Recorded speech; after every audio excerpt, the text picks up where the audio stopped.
अगर बुरा ना लगे तो क्या मैं अंदर आ सकता हूँ? अंदर तो आ ही गए हो, अब और कितना अंदर घुसोगे? जहाँ तक भाभी जी खोल कर रखेंगी वहाँ तक तो घुस ही सकते हैं। क्या? दरवाजा, जहाँ तक भाभी जी दरवाजा खोल कर रखेंगी मैं वहाँ तक घुस सकता हूँ। तो ऐसा है कि अपने आप पर लगाम लगा लो, वरना ऐसी जगह घुसाएंगे कि घुसना और घुसाना दोनों भूल जाओगे। आप तो बुरा मान गए भाई साहब, आप बैठिए बैठिए। वैसे भाभी जी, भाई साहब थोड़ा गुस्सैल मिजाज के लगते हैं, आपसे प्यार व्यार करते हैं कि नहीं? इनको गुस्सा करने से फुर्सत मिले तब तो किसी से प्यार करेंगे। क्या मतलब है तुम्हारा? मैं तुमसे प्यार नहीं करता। अब करते होते तो भाभी जी को शिकायत ही नहीं होती। वैसे मैं आ गया हूँ, अब भाभी जी को कोई शिकवा शिकायत नहीं रहेगी। तुम अपनी जुबान पर ताला लगाओ और यहाँ से फूटो। नहीं, मैं ऐसा होने नहीं दूंगा। भाभी जी को उनका हक दिलाकर रहूंगा। मेरा हक?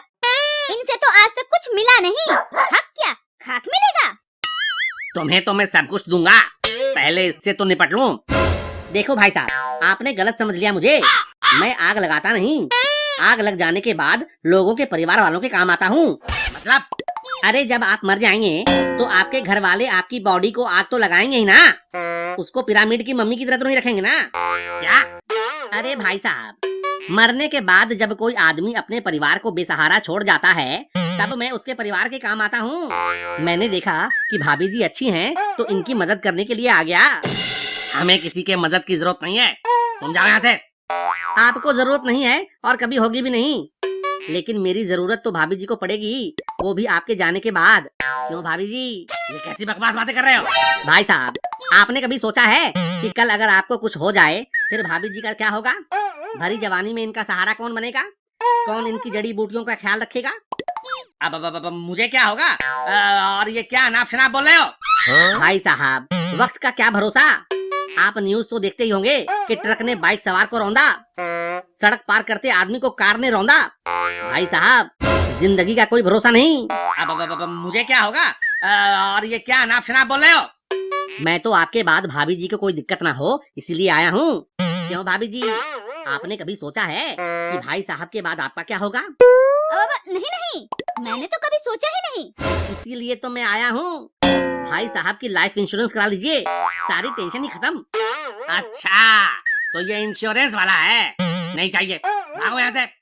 भाई साहब, आपको इसकी जरूरत नहीं पड़ेगी, आप तो निकल चुके होगे। इसकी जरूरत भाभी जी को पड़ेगी। लेकिन इंश्योरेंस कराने से फायदा क्या होगा? मैं समझाता हूँ। देखिए, किसी भी बहाने से, चाहे कोरोना का नया कोई वेरिएंट हो या कोई एक्सीडेंट, अगर भाई साहब निकल लिए तो आपको लाखों करोड़ों रुपए मिलेंगे। सच? हाँ, और उन पैसों से आप वो सब कर सकती हैं जो भाई साहब कभी करने नहीं देते। क्या? सच में? हाँ, सच में। देखो तो भाभी जी का गला कितना सुना सुना है। भाभी जी, आप अपनी पसंद की कोई भी ज्वेलरी खरीद सकती हैं। ये क्या नाप शनाप आइडिया दे रहे हो? गले के साथ साथ अभी गोद भी सुनी है उसकी, तो क्या करेगा? भाई साहब, आप उसकी फिक्र मत करो, वो सब मैं संभाल लूंगा। कंपनी गला भरने का इंतजाम कर देगी और मैं गोद भरने का। क्या? अरे भाई, मैं सब सुन रहा था, इस एजेंट के चक्कर में मत फंसना। अरे ये इंश्योरेंस वाले ऐसे ही झूठ बोलते हैं, पहले तो पैसा ले लेते हैं और जब किसी की मृत्यु हो जाए तो पैसा लौटाते नहीं हैं। एक नंबर के फ्रॉड होते हैं ये। ऐसा नहीं है, हमारी कंपनी पूरा का पूरा पैसा 13वीं तक लौटा देती है। मैं गारंटी देता हूँ, यकीन ना हो तो 13वीं के बाद फोन करके बीवी से पूछ लेना। पहले सब लोग ऐसे ही कहते हैं। हमारे पड़ोस के शर्मा जी ने इंश्योरेंस कराया था, 1 साल हो गए पर लोग सिधारे, अभी तक इंश्योरेंस का पैसा नहीं मिला है। आपके शर्मा जी दारू शराब पीते थे? नहीं, वो तो दारू शराब का नाम भी नहीं लेते थे। अच्छा, तो फिर सिगरेट पान गुटखा तो यूज करते ही होंगे। नहीं भाई, ऐसी कोई लत नहीं थी उनको। ठीक है, तो फिर कोठा बार तो जरूर जाते ही होंगे।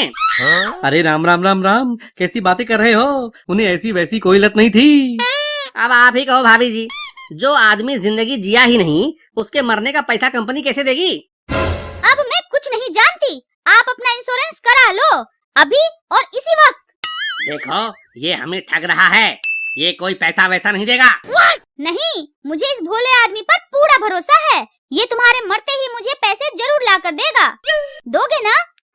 बिल्कुल दूंगा भाभी जी, आप जब जहाँ जैसे कहेंगी वैसे दूंगा। ये कैसी बात कर रही हो? जीते जागते पति को मारने पर तुली हो। देखो, जीते जी तो कुछ कर नहीं रहे हो। मेरे सारे शौक मौज अधूरे पड़े हैं। क्या पता मरने के बाद मेरे काम आ जाओ। ठीक है, लेकिन इसकी क्या गारंटी है कि मैं ही पहले मरूंगा? अगर तुम पहले मर गई तो क्या? अरे हाँ, ये तो मैंने सोचा ही नहीं। भाभी जी, आपको इसके लिए सोचने की जरूरत भी नहीं है। मैं साइड से एक सुपारी किलर भी हूँ। क्या? तुम किलर भी हो?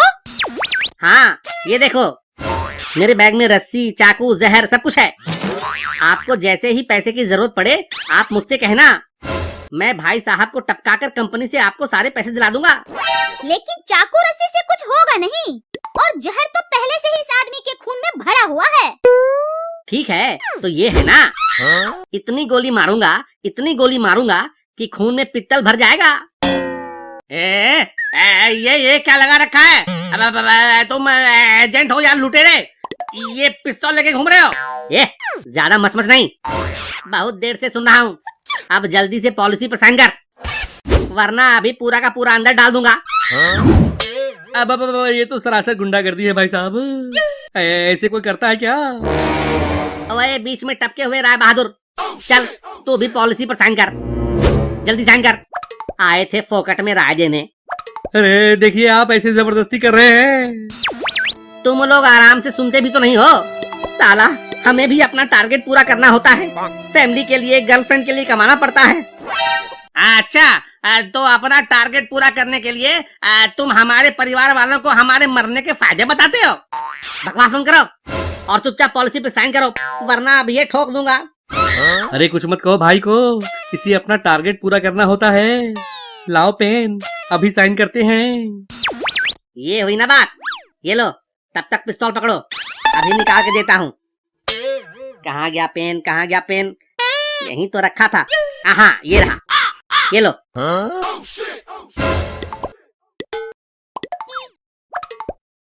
ये तो खिलौने वाली पिस्तौल है।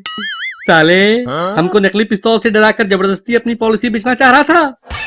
मारो इसे। तब से बहुत मरने के फायदे गिना रहा था साला। एक तो बीवियां ऐसे ही नहीं जीने देती, ऊपर से ये साले बीमा एजेंट मरने के फायदे बताते रहते हैं। मारो इसे। आगे भैया, टारगेट पूरा करने के